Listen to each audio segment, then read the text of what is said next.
में 13 फरवरी को होने वाली शादी को आखिर टाल देना पड़ा। इस शादी में लव जिहाद का आरोप लगाया गया है।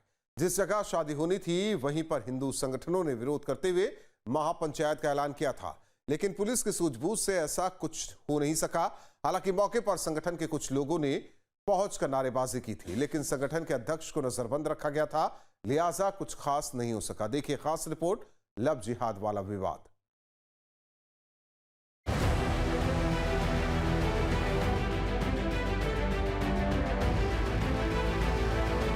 मेरठ के गंगानगर थाना क्षेत्र के रजपुरा में पैराडाइज मंडप में गंगानगर की रहने वाली लड़की की शादी लिसाड़ी गेट निवासी शाहवेज राणा से 13 फरवरी शुक्रवार को होनी थी।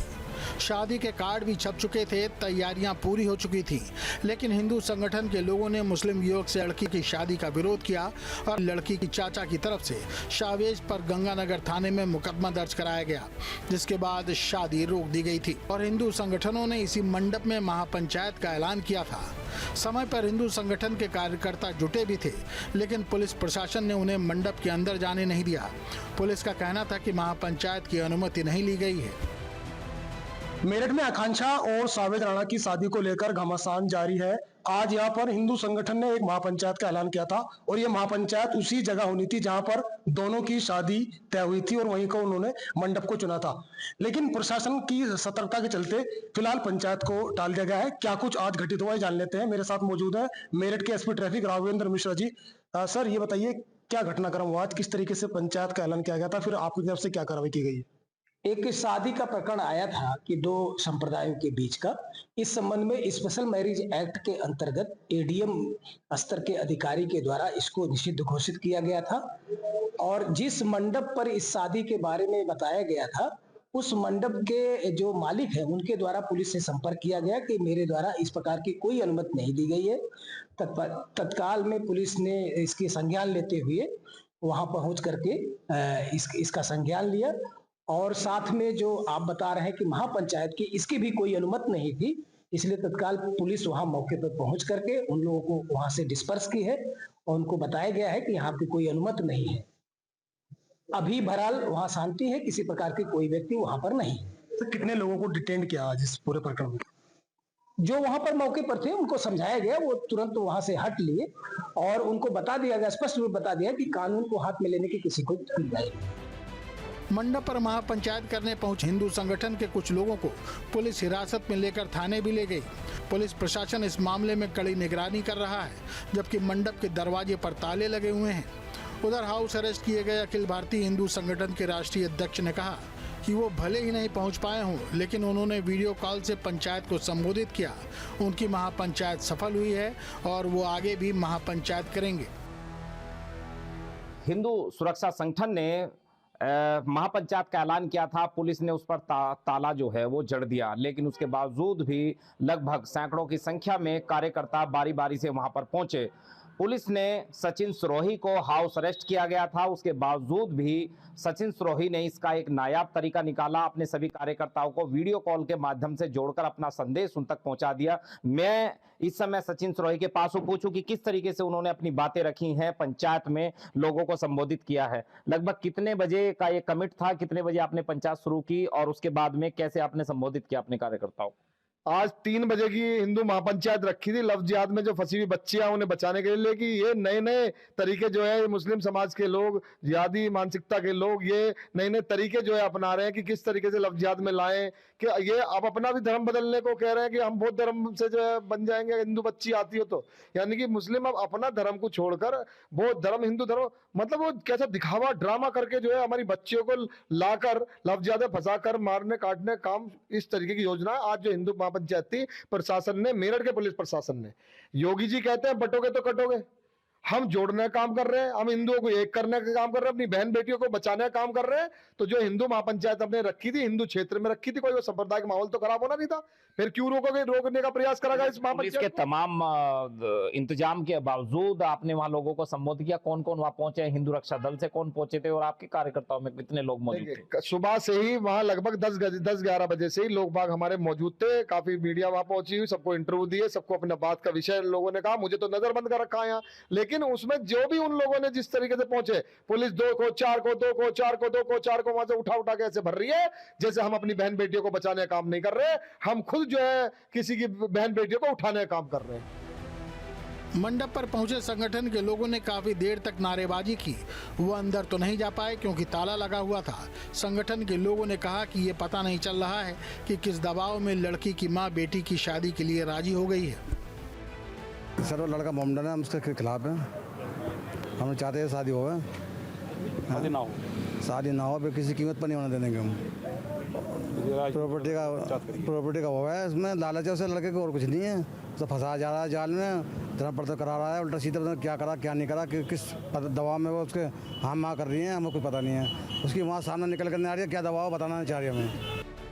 अखिल भारतीय हिंदू सुरक्षा संगठन के राष्ट्रीय अध्यक्ष सचिन सिरोही के मुताबिक महापंचायत हिंदू बहन बेटियों की सुरक्षा के लिए की जा रही है। मंडप एसोसिएशन के पदाधिकारियों ने भी बताया कि जब मालूम हुआ कि 2 वर्गों का विवाद है तो मंडप के मालिक ने दोनों पक्षों को समझा बुझाकर शादी का कार्यक्रम कैंसिल करवा दिया। संज्ञान में ला दूं कि यहाँ पर पैराडाइज व्यू पर एक शादी का कार्यक्रम आज के लिए बुक किया गया था 13 फरवरी 2026 के लिए। मंडप स्वामी के जैसे ही आज से 15 दिन पहले संज्ञान में आया कि ये 2 समुदाय अलग अलग हैं जिनकी शादी होनी है, तो उन्होंने आपसी सहमति से उस वधू पक्ष को समझा करके यहाँ पर प्रोग्राम कैंसिल करा दिया था ताकि किसी भी प्रकार के कोई यहाँ पर रोष व्यक्तियों के अंदर ना फैले। उसके बावजूद अभी सुनने में आया कि कुछ संगठनों द्वारा यहाँ महापंचायत का ऐलान किया गया है। मैं आपको बता दूं, इस मंडप पर कोई बुकिंग महापंचायत के लिए नहीं की गई है, किसी से कोई वार्ता तक नहीं हुई है। केवल एक शायद सस्ती राजनीति के चलते किसी ने ऐलान किया है ताकि वे सुर्खियों में आ सके, लोगों को बता सके कि मैं ही रक्षक हूं। अगर उन्हें इस धर्म की रक्षा करनी है तो कमिश्नरी चौराहा मेरठ, जहां पर ये स्थल है जहां पर लोगों को समझाया जा सकता है, धरना प्रदर्शन किया जा सकता है, उन्हें वहां जाने की आवश्यकता है या वर वधू पक्ष को जाकर के उनके घर पर उन्हें समझाने की आवश्यकता है। हिंदू संगठनों ने शादी रोकने की मांग की है। हालांकि लड़का और उसकी मां ने इसे आपसी सहमति और दोनों परिवारों की रजामंदी से हुई शादी बताया है। वहीं इस मामले में लड़की और उसके परिवार ने कोर्ट में अर्जी डाली है और शादी की परमिशन मांगी है। लड़की और शाहवेज ने शादी फिलहाल टाल दी है। उनका कहना है कि अगर कोर्ट उन्हें परमिशन देगा तो शादी करेंगे। लड़की का कहना है कि वो दोनों अपनी मर्जी से शादी करना चाहते हैं।